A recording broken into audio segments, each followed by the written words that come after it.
चक्रवाती तूफान डिटवा से कौन से राज्यों में बारिश होगी? देखते हैं 30 नवंबर से लेकर 2 दिसंबर के बीच कैसा रहेगा पूरे देश भर में मौसम का हाल। नमस्कार, मैं किरण वाघमोड़े, आप देख रहे हैं मौसम पूर्वानुमान। तो अब जो तूफान है तमिलनाडु के तट के आसपास पहुंच चुका है और उसके प्रभाव से जो बादल है उत्तरी तमिलनाडु के तट के आसपास और यहाँ पर केरला बाकी और तमिलनाडु के इलाकों में देखने को मिल रही है। और इसमें थोड़ी सी ड्राई एयर यानी कि शुष्क हवा आ रही है, जिसके कारण इसकी इंटेंसिटी ज़्यादा नहीं बढ़ रही है।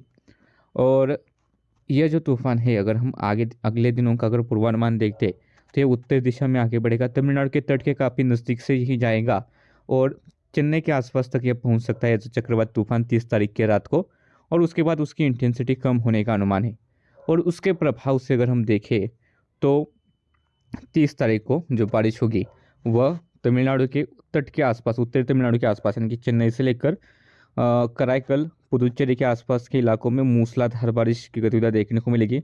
दक्षिणी तटीय आंध्र प्रदेश यानी कि नेल्लोर के आसपास के इलाकों में भी मूसलाधार बारिश होगी। और रायलसीमा के भी कुछ पूर्वी इलाके होंगे, तिरुपति के आसपास तेज़ बारिश होने का अनुमान है। बाकी तमिलनाडु, दक्षिणांतरी कर्नाटका, केरला हल्की बारिश की बौछारें हो सकती है। तेलंगाना के दक्षिण इलाकों में और उत्तरी तटीय आंध्र प्रदेश में भी कुछ स्थानों पर हल्की मध्यम बारिश की बौछारें देखने को मिल सकती है।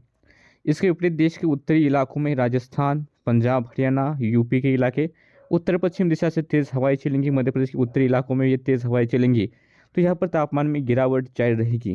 चाहे वो चूरू श्रीगंगानगर से लेकर यहाँ पर ग्वालियर, रीवा, सीधी, सिंगरौली के आसपास के इलाके हो, या फिर यूपी के कई सारे इलाकों में और पंजाब हरियाणा में भी कुछ स्थानों पर काफ़ी कड़ाके की सर्दी हमें देखने को मिल सकती है। महाराष्ट्र, गुजरात में भी अब न्यूनतम तापमान में थोड़ी गिरावट हो सकती है।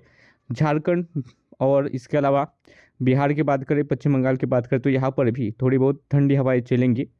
पूर्वोत्तर में मौसम साफ और शुष्क रहेगा। देश के बाकी इलाकों में पहाड़ों पर भी कोई बारिश का अनुमान नहीं है।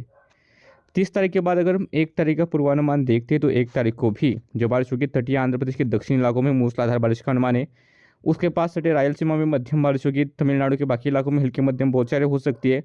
केरला में हल्की मध्यम बारिश का अनुमान है। दक्षिणी छत्तीसगढ़ में खास तौर पर हम कह सकते हैं कि जो दक्षिणी इलाके छत्तीसगढ़ के वहाँ पर थोड़ी बहुत बारिश होगी।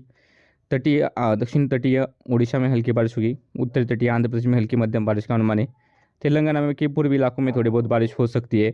और बाकी देश में कई इलाकों में उत्तर दिशा से आने वाली ठंडी हवाएं चलेंगी। तो राजस्थान, यूपी, बिहार, झारखंड, मध्य प्रदेश, यहाँ पर न्यूनतम तापमान में गिरावट जारी रहेगी, लेकिन बारिश का अनुमान नहीं है। महाराष्ट्र, गुजरात में भी बारिश नहीं होगी।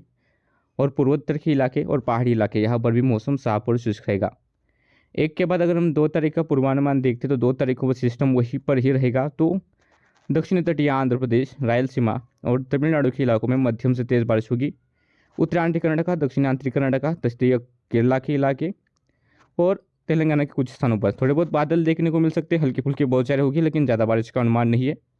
और शेष भारत में पंजाब हरियाणा में और राजस्थान के उत्तरी इलाकों में शीतलहर जैसे हालात देखने को मिल सकते हैं, क्योंकि यहाँ पर तापमान तो 5 डिग्री सेल्सियस या फिर उससे भी नीचे आने की संभावना है। तो वही उत्तरी जो इलाके होंगे, मध्य प्रदेश के, पश्चिमी यूपी के इलाके, यहाँ पर भी शीतलहर जैसे हालात देखने को मिलेंगे। पूर्वी भारत और पूर्वोत्तर में मौसम साफ और शुष्क रहेगा। पहाड़ों पर भी मौसम साफ और शुष्क रहेगा। महाराष्ट्र, गुजरात में भी मौसम साफ और शुष्क ही रहेगा। तो देश के इस मौसम बुलेटिन में अभी के लिए इतना ही। ऐसे ही वीडियो देखने तो चैनल को सब्सक्राइब कीजिए।